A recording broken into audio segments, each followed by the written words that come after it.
talking two-stroke. Yesterday we did the 450FX. Today we're on the YZ125 and 250X. Basically, this is old school two-stroke. We're talking premix, expansion chambers, and reed valves. This bike gets about as simple as it can be. No battery to die, Kickstarter, no fuel injection to go bad, carburetor, easy to clean, easy to maintenance. Both the 125 and 250 is really reliable. And it's a bike that you can just own for years, have fun, ride the snot out of it, and have a blast.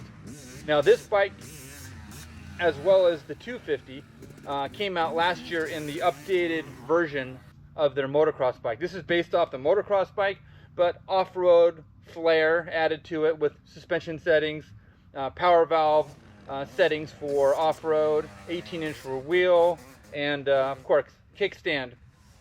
The Kickstarter comes for free. These bikes are a lot of fun to ride. Now, for me, at being 200 pounds, the 125 is a blast. I don't know if I would actually own one to race, per se, but I would own one just to have fun on. Now, the 250, on the other hand, is a bike I could ride almost anywhere and do anything with.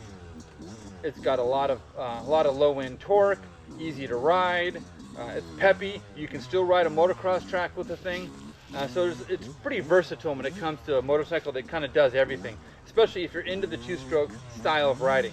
It's really awesome that Yamaha's still behind the two-stroke motorcycle, especially the YZs and the X model, the off-road versions. It's really popular. Now, back east, I would say that the tight woods and the trails, these bikes really shine, as well as West Coast riding as well. But us being California guys, it's great to get a chance to get out here in South Carolina to Randy Hawkins' place and get a real flair for the type of terrain, the style of dirt, you know, clay. When it rains, it's really slimy.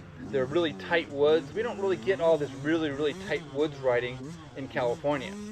Overall, this is a great motorcycle, and we're really glad Yamaha still supports the two-stroke, and we hope they keep going with this motorcycle, or maybe even in the future. You never know, they might update this bike after a long session, but they've had such good success with these motorcycles, it's hard to mess up something that isn't broken.